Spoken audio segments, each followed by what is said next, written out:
Mesdames, Messieurs, la communauté versatile, bien le bonjour, nous sommes le 24 février 2025, il est 10 heures lorsque j'enregistre la vidéo et je voulais d'abord prendre 30 secondes très rapidement pour vous remercier pour votre présence sur le point hebdomadaire d'hier, notamment vis-à-vis du top narratif crypto-monnaie. Rappelez-vous que la semaine prochaine, on fera un peu le même exercice, mais avec des actions tout simplement cette fois-ci. Donc voilà, tout simplement, si vous regardez cette vidéo sur YouTube le lendemain, n'hésitez pas à nous rejoindre sur la plateforme Versatile si vous voulez avoir accès à ces tops et à tous nos wallets en général, avec tous les arbitrages qu'on réalise en temps réel. C'est 100% gratuit tout simplement. On commence tout de suite avec les news macroéconomiques rapportées par Money Radar ici. Séisme politique en Allemagne, la droite gagne, l'extrême droite explose. Dans un scrutin marqué par une participation record, 83%, la droite de Friedrich Merz l'emporte avec 28,5%, mais c'est l'AfD qui crée le choc en doublant son score à 20,7%. Le paysage politique est bouleversé. Effondrement historique du SPD, qui je crois est le parti de Olaf Scholz, donc le parti qui était au pouvoir avant. Les Verts reculent à 11,7% et le FDP sort du Parlement, 4,4%. Cette poussée de la droite intervient dans un contexte explosif de crise économique, désindustrialisation et de tensions sur l'immigration. Et si vous suivez ces quotidiennes depuis un moment, vous devez vous dire que c'est pas du tout retranscrit dans le DAX, hein, tout cet contexte explosif de crise économique, et effectivement, ça serait une excellente remarque que vous pourriez vous faire. Donc voilà à quoi ressemble un petit peu la carte électorale suite aux législatives en Allemagne qui ont eu lieu hier. Voilà, tout simplement. Nicolas Chéron qui nous partage une pensée, une parole de Peter Lynch que j'ai trouvé extrêmement intéressante à vous partager. Plus d'argent a été perdu en bourse en essayant d'éviter les corrections que durant les corrections elles-mêmes. Voilà, vous le savez, vous connaissez la mentalité versatile, la stratégie versatile généralement. Vous savez qu'on ne peut pas attraper un point bas, qu'on ne peut pas vendre un point haut. Voilà, je ne vais pas m'étaler plus longtemps que ça. Vous avez accès à toutes les différentes masterclass, hein. Si vous voulez avoir y accès sur YouTube, une fois de plus, c'est 100% gratuit. N'hésitez pas à nous rejoindre sur la plateforme. Le lien est dans la description. Mais je trouvais cette phrase extrêmement inspirante et extrêmement instructive, surtout, dans sa simplicité. Voilà, tout simplement. Un petit chart qui vous montre la position en cash actuellement de Warren Buffett. Donc voilà, via Berkshire Hathaway, hein. Warren Buffett qui a atteint le record, son record personnel de cash dans son fonds d'investissement à 325 milliards de dollars. Et comparativement à, tout simplement aux compagnies, aux entreprises qui ont le plus de cash, donc là en majorité les Magnificent Seven, hein, on voit bien, comparativement à Alphabet par exemple, qui est un immense groupe, 93 milliards de cash, Amazon 92 milliards, Microsoft 78 milliards, etc.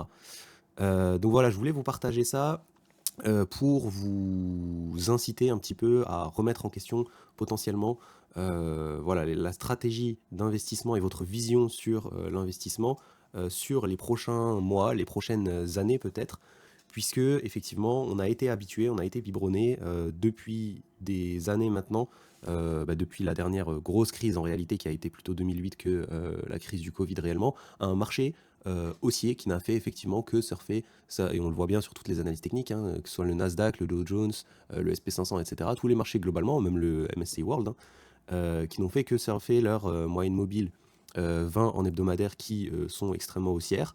Et donc des marchés qui ont été haussiers pendant eh bien, les dernières décennies, tout simplement, où là où on a eu effectivement un Black Swan, un événement qu'on ne pouvait pas prédire avec le Covid, on a récupéré assez rapidement de cet événement-là, mais sinon, c'est vrai que les performances ont été exceptionnel. Donc est-ce que les arbres montent jusqu'au ciel? Est-ce que ça va continuer comme ça encore très longtemps? Quoi qu'il en soit, la thèse de Warren Buffett actuellement, c'est que les marchés et les actions, notamment américaines, sont surévaluées, coûtent assez cher. Et voilà, sur les 2 dernières années, hein, globalement, c'est sur les 2 dernières années qu'il s'est constitué ce pactole, puisque pendant effectivement que d'autres personnes, dont on fait partie d'ailleurs chez Versatile, hein, on continue à DCA notamment sur les ETF, sur les indices, etc., mais aussi beaucoup sur les actions, hein, notamment on a vu avec l'action prix de Nvidia ou des Tesla, qui ont explosé à la hausse. Warren Buffett, quant à lui, via son fonds d'investissement, une fois de plus, était plutôt dans une optique de prise de profit, puisque lui garde à l'esprit effectivement, et il a dit plusieurs fois, que des performances comme on a eu ces 2 dernières années sont des performances exceptionnelles et qui relèvent plutôt de l'anomalie de marché lorsqu'on prend les performances sur le dernier siècle, plutôt que d'une normalité. Voilà, donc il y a beaucoup, je vois beaucoup sur X de messages passés de personnes qui critiquent les dires, la stratégie de Warren Buffett, expliquant qu'il se trompe voilà, depuis 2 ans, il prend des profits alors que le marché ne fait que monter, etc. Je pense que Warren Buffett est peut-être le meilleur investisseur de l'histoire de l'humanité, tout simplement. Donc ça serait un petit peu présomptueux de ma part de me dire que cet individu se trompe. Je pense qu'il en a vu d'autres. Il a vu pas mal de crises économiques, et il en a vécu surtout. Il a vécu pas mal de crises économiques. Donc voilà, je pense juste qu'il réfléchit, et qu'il pense au temps long et que, lui cherche plutôt à se mettre en cache vis-à-vis d'un potentiel retracement, puisque lui estime que tout simplement, voilà, les actions actuellement sont, trop chères à acheter au prix auquel elles sont.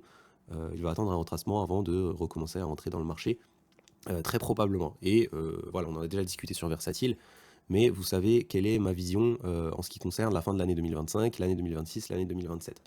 Donc voilà, c'était juste une information que je voulais vous rapporter pour alimenter un petit peu votre cheminement de pensée vis-à-vis de vos investissements, pour aussi vous permettre de remettre en question et d'avoir un peu de pensée contrarienne, hein. Gardez à l'esprit une fois de plus que Warren Buffett est un investisseur de génie, hein. Donc voilà, peut-être qu'il ne dit pas que des bêtises, et peut-être que sa stratégie, qui est une stratégie, voilà, pour moi c'est la stratégie de la smart money, hein, n'est peut-être pas une très mauvaise stratégie. Maintenant, c'est vrai que, une fois de plus, si vous êtes là sur le temps long aussi, notamment sur les indices, le DCA sur les indices, que l'on soit dans une phase haussière, que l'on soit dans un range, que l'on soit dans une phase baissière, si on a choisi correctement nos indices, normalement, on devrait effectuer nos DCA de manière régulière, sans trop se poser de questions, et ça sur plusieurs années. Donc voilà, effectivement, en réalité, nous, peu importe, même si le marché corrige demain, pour nous, ça représentera surtout une opportunité de rentrer encore plus fort et de renforcer nos positions et de diminuer nos prix de revient unitaire qu'on appelle le PRU. Donc, on passe tout de suite sur les crypto-monnaies, et je vous préviens tout de suite, je vais plomber l'ambiance avec cette news. News qui nous est rapportée par CryptoGoku, mais là on passe sur un côté un peu plus psycho, et je voulais absolument vous passer cette news parce que c'est quelque chose d'extrêmement important avec, avec le marché qui arrive là, avec la volatilité qui va revenir. Quelqu'un a mis fin à ses jours en jouant à la roulette russe en direct dans un stream sur Pump Fun. Il aurait été désespéré en perdant ses derniers 500 $ dans le rug d'un meme coin. Je vous expliquais la dernière fois ce que c'était un rug pool, hein. Ses derniers mots auraient été: si je meurs, j'espère que vous transformerez ça en meme coin. Voilà. Je voulais vous partager cette news pour vous sensibiliser aux crypto-monnaies, voilà, à l'investissement, à la psychologie, à l'impact psychologique que peut avoir le fait de traiter l'investissement en crypto-monnaie, en actions, peu importe quel type d'investissement. Mais c'est vrai que vu le niveau de volatilité, ça a plus tendance à arriver dans la crypto-monnaie. Mais que voilà, on ne traite pas ça comme si on était au casino. Faites attention à l'argent que vous mettez là-dedans, faites attention où vous le mettez, faites attention aux promesses d'argent facile. L'argent facile et l'argent rapide ce type de gain n'existe que si en face il y a un collatéral de risque de perte tout aussi rapide. Gardez bien ça à l'esprit. Donc voilà, ne faites pas n'importe quoi, on va rentrer dans une phase de volatilité extrêmement importante. Essayez de ne pas FOMO, je sais que c'est extrêmement difficile à dire, mais on a des news comme ça, tous les bullruns. Le bullrun précédent, je me rappelle encore d'une personne qui, à la suite des déclarations d'Elon Musk concernant le Dodge, a vendu sa maison, ou a hypothéqué sa maison aux États-Unis pour mettre cette somme sur le Dogecoin, et s'est retrouvé ruiné par la suite. Je ne sais même pas si cette personne aujourd'hui, qui avait une famille, est encore vivante. Voilà. Donc faites bien attention à ce que vous faites avec votre argent, et surtout, c'est pour ça que sur Versatile, on vous explique et on insiste bien là-dessus. On n'est pas forcément rentré au même moment. Faites attention à vous si vous rentrez maintenant, mais surtout, faites attention à vous si vous n'avez pas établi de stratégie avant le début du bullrun, lorsque tout était calme, d'accord? Que ce soit votre stratégie d'entrée ou même votre stratégie de sortie. Voilà, donc c'est extrêmement important d'avoir une stratégie claire, de la respecter et d'avoir un money management clair, tout simplement, pour éviter eh bien, de se laisser FOMO et de all-in, voilà, sur des meme coins qui sortent les uns après les autres, et qui n'ont que pour but, une fois de plus, je vous le répète, qui n'ont que pour but, pas que vous gagniez de l'argent, mais de vous prendre votre argent. Voilà, c'est des projets qui ont pour but d'enrichir le créateur du projet, une poignée d'investisseurs initiaux, et d'appauvrir tout le reste de la population. Voilà, on passe tout de suite à quelque chose d'un peu plus sympa, d'un peu plus gai. Toujours CryptoGoku qui nous rapporte de manière extrêmement étonnante. Franchement, je suis surpris, presque choqué de cette nouvelle. Bybit, donc vous savez, c'est la plateforme qui a subi le hack de, je vous le rappelle, 1,4 milliard de dollars, le plus gros hack de l'histoire de la crypto-monnaie. Il y a quelques jours, ça fait même pas une semaine, hein. Il y a quelques jours, est de retour à 1 pour 1 sur les actifs des clients. Les données hunch. Et c'est pas une annonce, puisque dans la quotidienne, le point hebdomadaire d'hier, pardon, à la communauté versatile, j'ai bien insisté sur le fait que, comme pour FTX à l'époque, Bybit, le fondateur de Bybit, nous a dit que voilà, tout était collatéralisé, qu'ils allaient pouvoir rembourser tout le monde. Mais voilà, FTX avait communiqué exactement la même chose, et finalement ça s'était fini de manière extrêmement chaotique. Et effectivement, c'était absolument pas le cas. Donc j'avais appelé à la prudence, Mais aujourd'hui, effectivement, cette nouvelle est backée par des données on-chain. Donc là, on ne peut pas mentir. Les données on-chain montrent que Bybit a obtenu plus de 400 000 Ethereum grâce à des achats et des prêts OTC d'autres plateformes et d'autres protagonistes tout simplement de l'écosystème. Un nouveau rapport audité sera publié rapidement pour le confirmer selon le CEO de Bybit. Donc ça, c'est une news qui est extrêmement importante et qui montre la résilience de cette plateforme aujourd'hui. Honnêtement, c'est pas une plateforme qu'on utilisait, vous le savez très bien, mais franchement, force est de constater que effectivement, même si c'est un exchange centralisé, c'est selon moi, hein, dans l'histoire de la crypto-monnaie, la première fois que ça se passe comme ça, où on a voilà, le plus gros hack de l'histoire de la crypto-monnaie quelques jours plus tard, sans avoir suspendu les retraits, parce que ça aussi c'est hyper important, sans avoir suspendu aucun retrait de la plateforme, puisque toutes les personnes qui voulaient retirer leurs fonds ont pu retirer leurs fonds, d'accord. La plateforme est de retour à 1 pour 1 en collatéralisation sur les actifs des clients. C'est vraiment représentatif de la résilience de la plateforme, tout simplement. CryptoGoku, toujours, qui nous rapporte, et ça, autre news assez importante, on va en parler, seulement 44% des achats d'ETF Bitcoin aux États-Unis auraient été effectués pour une détention à long terme selon Marcus Thielen de 10x Research. La majorité restante serait liée à des stratégies d'arbitrage, donc plus de 50%, hein.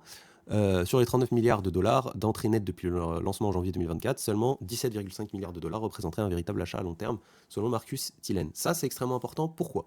Parce que si on a une phase extrêmement haussière, d'euphorie, comme celle à laquelle on s'attend dans les prochains mois, dans les prochaines semaines et dans les prochains mois jusqu'à la fin de l'année, hein, vous le savez, jusqu'à probablement octobre, novembre, décembre 2025, on va avoir, au même titre qu'on a actuellement des gens sur X et beaucoup de gens qui nous expliquent que c'est la fin du bull run, que ça, c'était différent, que la structure a changé, etc. On va avoir exactement la même chose dans le sens inverse, d'accord? On va nous expliquer que non, c'est terminé, ces histoires de bull run, de correction, on n'aura pas de grande correction, on est rentré dans un super cycle. Cette histoire de super cycle, depuis que je suis dans la crypto-monnaie 2017, donc, je l'ai entendu systématiquement dans les phases d'euphorie. Donc Bitcoin ne va pas retracer de manière importante, on n'aura pas le moins 50, moins 60, moins 80% sur Bitcoin. Là maintenant on a les ETF, c'est impossible. Non, là on voit bien qu'effectivement, ETF pas ETF, et c'est quelque chose dont je vous ai parlé d'ailleurs sur Versatile depuis octobre 2023, hein, depuis octobre 2024, pardon, dont je vous parle, je vous dis attention à ce bruit de fond qui va arriver, parce que ETF, pas ETF, peu importe, même si les États-Unis décident, et franchement c'est vraiment important ce que je vais vous dire, hein, même si les États-Unis décident de mettre Bitcoin dans leur réserve fédérale, il va y avoir, après le bull run, un bear market, une phase où on va avoir une correction importante de Bitcoin et des cryptoactifs. D'accord? Tout simplement. Voilà, le cycle dernier, ça a été déclenché par l'IPO de Coinbase, là où on croyait que, effectivement, qui était le top parfait de marché. Là, on croyait effectivement que ça y est, institutionnalisation, voilà, première entreprise crypto-monnaie cotée en bourse, les entreprises commencent à mettre du Bitcoin dans leur trésorerie, notamment Tesla. Non, non, non, bah non, Bitcoin est parti à la cave, hein, il a retracé de 70 000 à 16 000 dollars pour ceux qui n'étaient pas là et pour ceux qui étaient là, si je dois vous faire le rappel. Et ça sera exactement la même chose cette fois-ci. En tout cas, c'est ce sur quoi on spécule à Versatile et c'est la raison pour laquelle il sera extrêmement important dans cette phase-là de savoir prendre des profits correctement. Ça va être hyper important, sinon vous allez vous faire plumer, vous allez être les derniers à sortir du marché, vous allez être donc l'exit liquidity de beaucoup de gens.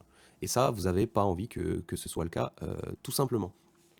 Une news qui nous est rapportée par Unfolded, donc qui est un agent IA de X, hein, donc c'est un bot, tout simplement, mais qui nous rapporte ici que Ethereum et les Layer 2 d'Ethereum dominent les inflows en termes de, d'inflow, hein, tout simplement. Donc là, on voit bien que, petit point que je voulais vous faire ici, que Ethereum, fondamentalement, on peut en dire ce qu'on veut, voilà, malgré que pour l'instant ce ne soit pas retranscrit dans l'action de prix et d'ailleurs qu'on ait une potentielle manipulation, je vous en ai parlé dans une des quotidiennes la semaine dernière, hein, vis-à-vis de la stratégie short actuelle des institutionnels, enfin de la stratégie, potentielle stratégie delta neutre, ou pour accumulation tout simplement, mais on a des spikes de short énormes sur Ethereum, les plus gros historiquement. Vous voyez bien que les inflows, l'argent qui rentre sur les différentes blockchains tout simplement, il est majoritairement drivé par Ethereum et ses layers 2, très clairement. Vous voyez bien ici que on a eu une action de prix extrêmement élevée sur Solana, mais surtout sur les mêmes coins Solana qui ont pumpé les uns après les autres. Vous voyez bien qu'il y a eu extrêmement peu d'inflows qui sont rentrés sur Solana. En réalité, c'était de l'argent qui était recyclé au sein même de l'écosystème Solana. Voilà, donc les fondamentaux sont là sur Ethereum. Il va falloir à un moment donné que ça se retranscrive dans l'action de prix. Et ça se retranscrira très probablement à un moment donné, je ne sais pas quand, lorsqu'on aura un retour de la volatilité, lorsqu'on aura un retournement du fameux ratio Ethereum-Bitcoin, mais ça finira par se retranscrire à un moment ou à un autre, effectivement, dans l'action de prix de Ethereum. Petite pensée contrarienne, petite charte contrarienne que je voulais vous montrer. Voilà, vous le savez, hein, une grande partie de Versatile, c'est aussi cultiver son esprit. Et cultiver son esprit, c'est s'informer également avec des sources d'informations qui sont contrariennes, éviter les biais de confirmation. Pourquoi je vous dis ça? Parce qu'on a Dave the Wave, je vous ai déjà parlé de cette personne, hein, qui avait donné le parfait top de marché au cycle précédent et le parfait bottom de marché pour le bear market sur Bitcoin, là où énormément de gens le décriaient parce que tout le monde pensait qu'on allait aller à 100 000 et qu'on n'irait jamais en dessous des 20 000 pendant le bear market. Voilà, lui, il fait de l'analyse technique vraiment extrêmement froide.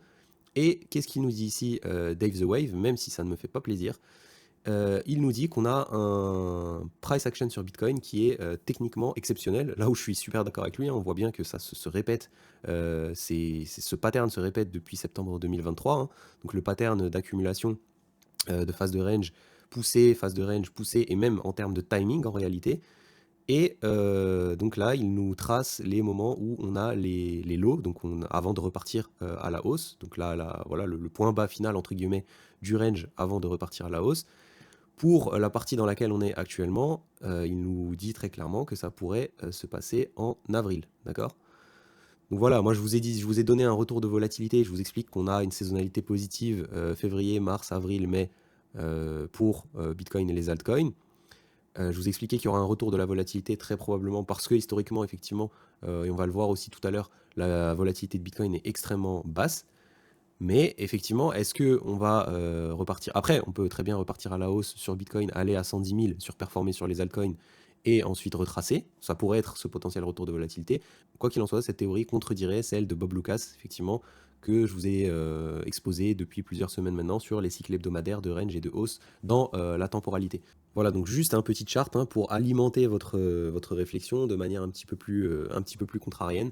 On pourrait avoir ce range qui continue et qui nous fait son lot en avril ou peut-être même en mai, hein, puisqu'on le voit ici, avant de repartir tout simplement à la hausse selon Dave the Wave. Et dans ce cas-là, ça serait potentiellement pour une poussée peut-être finale hein, pour la fin de l'année, parce que je pense honnêtement qu'on aura un été comme tous les étés en demi-teinte, puisque les traders et les institutionnels à ce moment-là travaillent de manière un peu plus légère.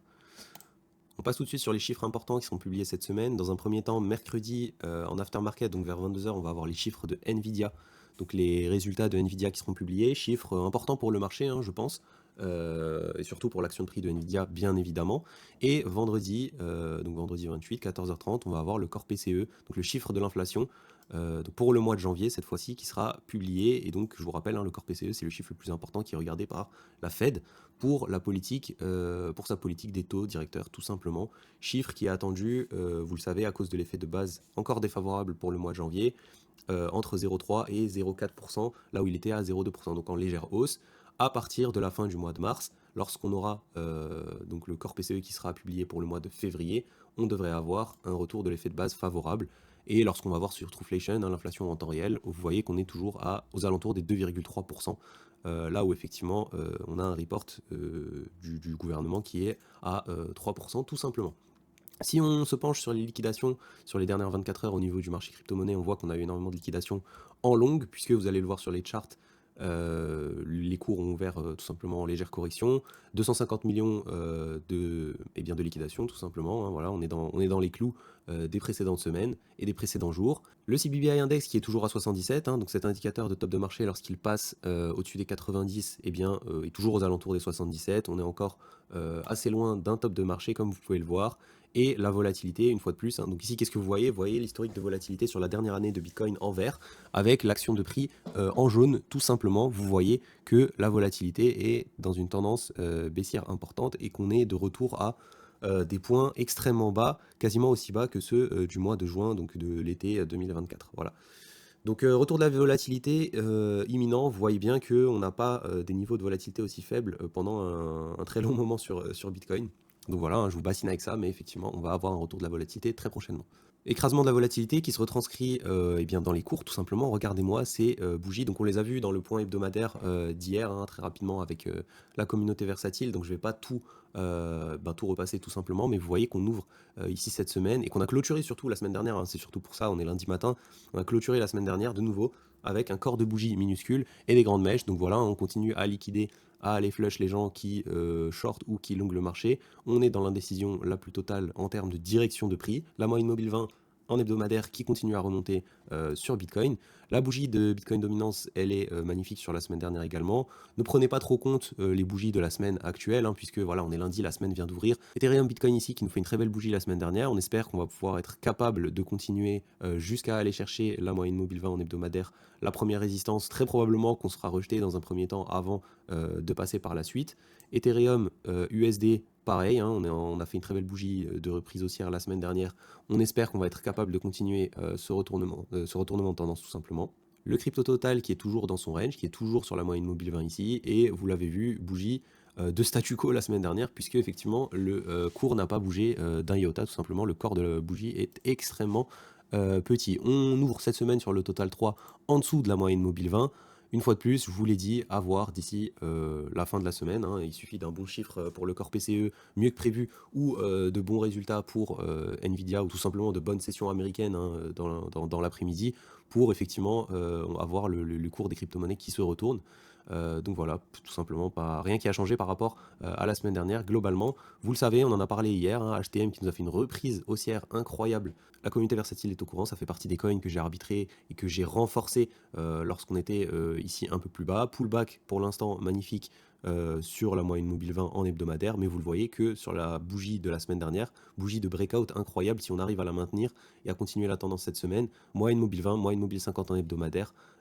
Voilà, très belle bougie de ce côté-là. Je pense qu'on n'ira pas plus loin du côté de l'analyse technique pour aujourd'hui. On verra un peu plus tard dans la semaine ce qu'il en est, à la suite de la publication des chiffres, à la suite surtout de l'ouverture des marchés américains, puisque vous le savez, ils ont clôturé en baisse vendredi. On en a parlé dans la précédente quotidienne. Donc voilà, tout simplement, on en parlera dans les futures quotidiennes pour avoir un peu plus de vision de ce côté-là. On va peut-être juste regarder très rapidement le DXY. Donc voilà, hein, je vous en parlais, hein, extrêmement important pour nous, pour les crypto-monnaies, que le DXY continue à lâcher de la force, peut-être à aller visiter cette moyenne mobile 50 en hebdomadaire et peut-être même, pourquoi pas, la moyenne mobile 200. Ça serait vraiment magnifique. Voilà pour la quotidienne du jour, j'espère que j'ai pas été trop long. Sur YouTube, n'hésitez pas à vous abonner et à mettre un petit commentaire, hein, ça nous aide grandement pour le référencement et c'est 100% gratuit pour vous. Quant à moi, je vous souhaite une excellente après-midi et puis je vous dis à demain, ciao ciao.